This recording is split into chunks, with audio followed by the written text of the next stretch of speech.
Setelah menyelesaikan urusan dengan Bang Randi dan memastikan bahwa penyakit misterius Erna, istrinya tak lagi kambuh, Mumu tahu bahwa inilah saatnya ia untuk pergi ke dunia makhluk halus, untuk mencoba peruntungannya mengobati Putri Raja Jin.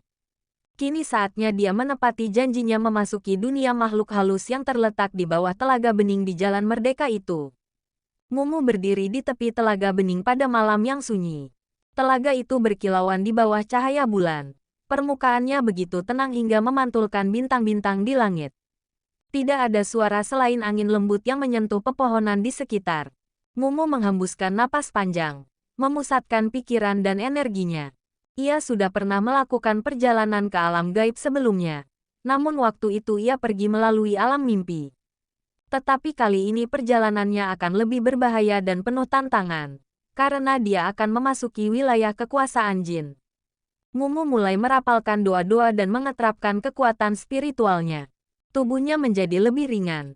Dan tak lama kemudian, air telaga di depannya mulai beriak. Riak itu semakin besar hingga akhirnya terbuka seperti pintu menuju dunia lain. Di bawah permukaan air, tampak lorong bercahaya dengan warna-warna kehijauan, biru, dan emas yang berkilauan. Tanpa ragu, Mumu melangkah ke dalam telaga. Tubuhnya tenggelam perlahan, tetapi ia tidak merasa basah. Sebaliknya, ia merasakan sensasi seperti terbang, melayang menuju kedalaman. Saat ia mencapai dasar, Mumu mendapati dirinya berada di gerbang dunia makhluk halus. Sebuah pintu gerbang besar yang terbuat dari kristal berwarna hijau berdiri megah di hadapannya. Di balik gerbang itu, dunia jin terbentang, penuh dengan pemandangan yang indah namun juga misterius. Silahkan anak muda, penjaga gerbang mempersilahkan Mumu masuk. Terima kasih. Mumu melangkah ke depan, dan pintu itu terbuka sendiri, seolah-olah menanti kedatangannya. Di dalam, pemandangan yang luar biasa terbentang. Langit berwarna ungu tua dengan bintang-bintang berkilauan, namun tanah di bawahnya adalah hamparan pasir emas dan pepohonan yang tampak tak seperti di dunia manusia. Batang pohonnya terbuat dari logam berkilau dan daunnya bercahaya. Udara di sana terasa berat, penuh dengan energi yang tidak pernah Mumu rasakan sebelumnya. Energi yang kuat dan asing. Di kejauhan, Mumu bisa melihat istana Raja Jin, berdiri megah di atas bukit. Istana itu terbuat dari batu hitam yang memancarkan aura kekuatan besar, dikelilingi oleh sungai yang bersinar seperti perak cair. Di sekitar istana, makhluk-makhluk gaib melayang-layang. Ada yang berbentuk seperti manusia, namun dengan sayap yang terbuat dari api. Ada juga yang berbentuk seperti binatang mitos yang hanya pernah ia dengar dalam cerita rakyat. Saat Mumu melangkah lebih jauh, dua penjaga istana muncul di hadapannya. Wujud mereka tinggi, jauh lebih besar dari manusia biasa, dan tubuh mereka diselimuti oleh asap hitam yang terus bergerak. Salah satu dari mereka berbicara dengan suara yang bergemuruh. Siapa yang berani masuk ke wilayah ini? Mumu menatap mereka dengan tenang. Saya Mumu, tabib yang diundang oleh Raja Jin untuk mengobati putrinya. Kedua penjaga itu saling berpandangan sejenak, lalu mengangguk. Kami telah menunggumu, ikuti kami. Mumu mengikuti mereka melewati gerbang besar menuju istana. Jangan biarkan dia masuk. Sebuah suara menghentikan mereka. Salah satu jin muda berteriak sambil maju ke depan. Dua penjaga yang berjaga di pintu istana Raja Jin itu terlihat ragu. Sosok yang memberi perintah ternyata adalah salah seorang pangeran jin. Tapi, pangeran, dia adalah tabib yang diundang oleh raja. Jawab salah satu penjaga dengan suara tegas, namun terlihat ragu. Pangeran itu melangkah lebih dekat. Matanya menyipit penuh kecurigaan. Mana buktinya? Bisa saja dia menyamar dengan maksud tersembunyi. Penjaga lainnya melirik Mumu, yang berdiri tenang di belakang mereka. Tapi dia memang tabib yang diundang Baginda Raja. Namun, sang pangeran tidak mau begitu saja percaya. Tak ada bukti maka tak boleh masuk, ujarnya, mencabut belatinya dari sabuk. Aku tidak akan membiarkan siapapun masuk tanpa verifikasi langsung dari ayahku, Raja Jin. Jadi, bagaimana caranya agar saya bisa diverifikasi oleh beliau? Tanya Mumu dengan tenang. Suaranya penuh kesabaran meski suasana di sekelilingnya semakin tegang. Di hadapannya, berdiri Pangeran Jin dengan tatapan angkuh. didampingi dua penjaga yang terlihat gelisah. "Kamu bisa pulang dulu," jawab Pangeran Jin dengan nada pongah. "Nanti, kalau sudah ada kepastian, kami akan memanggilmu kembali." Mumu menatap pangeran itu dalam-dalam, menghela napas sejenak. "Apakah harus sesulit itu?" tanyanya lembut. "Mengapa sesuatu yang mudah harus dipersulit?" Pangeran itu tertawa sinis, menatap Mumu seolah-olah tabib manusia itu tak lebih dari sekadar gangguan kecil di hari yang sibuk. "Kalau kamu tak mau menunggu, kamu bisa pergi sekarang dan jangan datang lagi ke sini. Aku tidak peduli." Kata-kata pangeran itu menggemakan ketegangan yang memenuhi udara. Penjaga di sebelahnya segera bergerak gelisah, saling melirik satu sama lain. Salah satu dari mereka akhirnya membuka suara, dengan suara bergetar. "Pangeran, jika tabib Mumu pulang sekarang, entah kapan dia bisa datang kembali." Keadaannya semakin mendesak. Namun, Pangeran Jin hanya menoleh dengan dingin. "Apa hubungannya denganku?" katanya acuh tak acuh.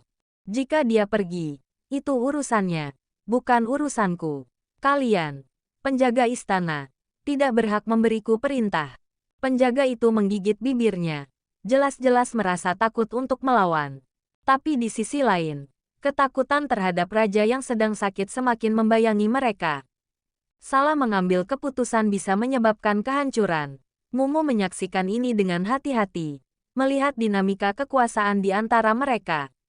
"Pangeran," Mumu berbicara lagi, kali ini lebih tegas. "Kamu tahu bahwa saya diundang oleh raja sendiri.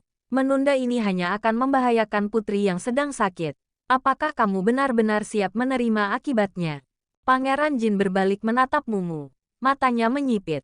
"Kamu mencoba mengancamku." Suaranya rendah, namun setiap kata terasa penuh bahaya. "Bukan ancaman," Mumu menanggapi dengan tenang. "Ini adalah kenyataan. Saya di sini untuk mengobati penyakit. Tapi jika kamu terus mempersulit, kamu yang bertanggung jawab atas apa yang terjadi selanjutnya." Kedua penjaga itu semakin terlihat gelisah. Jelas mereka memahami bobot situasinya. Pangeran Jin diam sejenak, menimbang apa yang dikatakan Mumu. Dalam kesunyian yang menegangkan, hanya suara napas berat mereka yang terdengar. "Tabib," kata pangeran akhirnya, mendekatkan dirinya ke Mumu. "Kamu terlalu berani untuk seorang manusia biasa. Tapi ingat, kerajaan ini milikku, bukan milikmu. Jika aku merasa kamu berbahaya, aku tak akan ragu untuk menyingkirkanmu." Mumu menghela nafas. "Saya datang ke sini karena diundang untuk mencoba mengobati putri raja. Saya datang ke sini bukan untuk mengemis. Jika saya memang tidak bisa diterima di sini maka saya akan pulang. Masih banyak hal lain yang bisa saya lakukan di dunia saya daripada menghabiskan waktu yang tak jelas di sini." Setelah mengatakan itu, Mumu langsung berbalik. "Hei, manusia lancang, tunggu dulu." Wajah Pangeran Jin merah karena marah. Di sebuah kerajaan jin yang tersembunyi di balik lapisan dimensi manusia, tepatnya di bawah telaga bening di Jalan Merdeka. Gemuruh suara amarah Raja Jin menggema ke seluruh sudut istana. Tatapan tajamnya membakar ruangan ketika dua penjaga pribadinya melaporkan kelakuan salah seorang pangerannya yang durhaka. Pangeran Duran, anak yang lahir dari salah seorang selirnya, ternyata telah memperlakukan tabib Mumu dengan sangat buruk. Mumu adalah seorang tabib dari dunia manusia yang sengaja diundangnya untuk mencoba peruntungan mengobati putri kesayangannya yang tengah mengalami penyakit aneh, namun tak ada satupun tabib di kerajaannya yang mampu mendeteksi apa dan penyebab penyakit putrinya apalagi untuk menyembuhkan. Namun baru saja dia mendapat laporan jika tabib Mumu yang sudah berkenan datang ke kerajaannya tapi malah diusir oleh pangeran yang kurang ajar tersebut. Raja Jin yang selalu menghargai jasa para tabib, terutama tabib Mumu yang mana dia meletakkan harapannya yang terakhir untuk mengobati putrinya tapi malah dihina oleh putranya sendiri. Bagaimana darahnya tidak mendidih? Beraninya dia bertindak sedemikian rupa. Dia lupa siapa dirinya sebelum diakui sebagai pangeran padahal hanya dilahirkan dari selir. Anak tak tahu diri. Raja Jin berdiri dari singgasananya.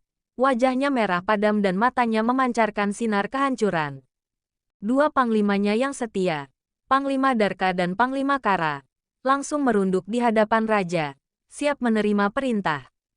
"Segera temukan tabib Mumu," perintah Raja Jin dengan suara menggelegar. Sampaikan permintaan maaf saya kepadanya dan undang dia kembali ke sini sebelum dia mencapai perbatasan antara dunia kita dan dunia manusia. Panglima Darka dan Panglima Kara mengangguk dengan penuh semangat, lalu melesat keluar dari istana dengan kecepatan angin. Mereka tahu, Tabib Mumu adalah sosok yang sangat dihormati oleh raja mereka sehingga tidak ada waktu untuk disia-siakan. Mereka harus menemukan Tabib Mumu sebelum tabib itu hilang di balik dimensi. Namun, itu belum selesai. Kemarahan Raja Jin tidak hanya berhenti pada perintah untuk memanggil Tabib Mumu kembali. Ada yang lebih berat menunggu Pangeran Duran. Panglima Guntur, panggil Raja Jin. Suaranya lebih dingin namun penuh ancaman. Panglima Guntur, seorang prajurit bertubuh besar dengan kemampuan mengendalikan kekuatan badai, datang dengan cepat dan sujud di hadapan rajanya. Bawa pasukanmu, lanjut Raja Jin, dan tangkap Pangeran Duran. Dia harus dihukum atas kelancangannya. Jebloskan dia ke penjara jiwa. Di sana, dia akan belajar apa arti pengkhianatan terhadap kehormatan kerajaan ini. Panglima Guntur terkejut mendengar perintah itu. Penjara jiwa adalah tempat terkutuk, di mana para pelanggar hukum kerajaan dijebloskan dan jiwa mereka dikurung dalam siksa tanpa akhir. Tidak ada seorang pun yang pernah keluar dari sana dengan waras. Meski demikian, Panglima Guntur tidak berani membantah. Dia hanya mengangguk pelan, lalu segera bergegas menyiapkan pasukan untuk menangkap sang pangeran. Asteris asteris asteris asteris asteris asteris asteris asteris asteris asteris asteris asteris asteris asteris asteris asteris. Sementara itu, Mumu tengah berjalan menuju perbatasan antara dunia jin dan dunia manusia. Dengan langkah tenang Mumu berjalan meninggalkan kawasan kerajaan jin. Tak lama kemudian perbatasan dunia jin sudah nampak di depan mata, dan ia harus kembali ke dunia manusia sebelum terlambat. Meski ia merasa tak sedap hati karena tak sempat mengobati putri sang raja, tapi bagaimanapun juga ia punya harga diri. Tak mungkin ia membiarkan dirinya dihina seolah-olah ialah yang sedang memerlukan pertolongan sang raja. Tak disangka, di tengah perjalanannya menuju perbatasan dua dunia, dua sosok besar muncul di depannya. Mereka tak lain adalah Panglima Darka dan Panglima Kara adanya. Kemunculan keduanya dibarengi dengan aura kekuatan dan sedikit kekejaman. Namun setelah berdiri tepat di depan Mumu, aura tersebut langsung menghilang. Tabib Mumu, maafkan kami yang telah mengganggu perjalanan Anda, kata Panglima Darka dengan hormat. Kami mewakili sang raja untuk memohon maaf atas apa yang telah terjadi tadi. Dan kami juga diperintahkan oleh raja untuk mengundang dan membawa Anda kembali ke istana jika memang berkenan. Mumu menatap mereka dengan penuh kewaspadaan. Apakah raja mengirim kalian untuk menahan saya juga? Tidak. Tidak, tentu saja tidak, Tabib Mumu, jawab Panglima Kara cepat-cepat. Raja hanya ingin meminta maaf atas perlakuan Pangeran Duran. Kami di sini untuk membawa Anda kembali dengan kehormatan penuh. Mumu terdiam sesaat, mempertimbangkan kata-kata mereka. Ia bisa merasakan ketulusan dari kedua panglima itu. Oleh karena itu ia pun berkata, "Baiklah, saya akan ikut kalian." Asteris asteris asteris asteris asteris asteris asteris asteris asteris asteris asteris asteris asteris asteris asteris asteris. Mumu melangkah perlahan mengikuti Raja Jin yang membawanya ke kamar putrinya. Di sepanjang perjalanan, Mumu tak henti-hentinya berpikir. Ia sudah sering mengobati penyakit manusia, tetapi kali ini, rasa khawatir tak bisa diabaikan. Ia belum punya pengalaman bagaimana cara mengobati penyakit yang dialami oleh golongan jin. Jika tabib-tabib jin saja tidak mampu mengatasi penyakit Tuan Putri, maka ini pasti masalah yang sangat rumit. Ketika pintu kamar terbuka, Mumu disambut oleh suasana yang mencekam. Ruangan besar itu dipenuhi dengan aroma dupa dan lilin-lilin yang menyala lembut. Namun hawa dingin yang menyusup ke tubuh Mumu terasa aneh. Di sana, permaisuri duduk dengan raut wajah cemas, dikelilingi para dayang yang menjaga putrinya dengan ketat.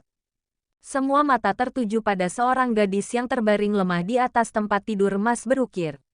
Tuan Putri Jin ini sangat cantik, dengan wajah yang memancarkan kemurnian dan keanggunan meskipun tampak pucat. Namun, jelas ada yang salah. Tubuhnya tampak lemas, sesekali menggigil meski tidak ada tanda-tanda demam. Raja Jin memandangi putrinya dengan pandangan penuh kasih, lalu berbalik ke arah Mumu. Tabib Mumu, Ujar Raja Jin dengan suara berat. Putriku sudah terkena penyakit ini berbulan-bulan lamanya. Tak satu pun dari tabib di kerajaanku mampu menemukan penyebabnya, apalagi menyembuhkannya. Aku mendatangkanmu dengan harapan besar. Tolonglah, sembuhkan putriku. Mumu sedikit mengernyit. Ini bukan perkara mudah, bahkan bagi dirinya yang sudah berpengalaman. Izinkan saya memeriksanya lebih dekat, Yang Mulia, jawabnya.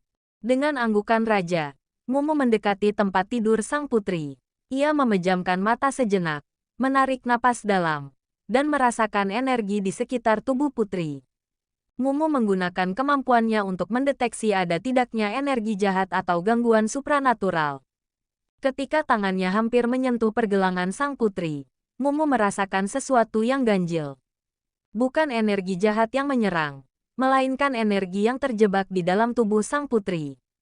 Energi itu seolah-olah terkunci, tidak bisa mengalir dengan benar, menyebabkan kelelahan dan kelemahan yang parah. Ini bukan penyakit fisik, Baginda, kata Mumu pelan. Ia menatap Raja Jin dengan penuh keseriusan. Ini adalah ketidakseimbangan energi di dalam tubuhnya. Energinya terperangkap, tidak bisa mengalir sebagaimana mestinya. Raja Jin terkejut mendengar itu. Ketidakseimbangan energi, bagaimana itu bisa terjadi?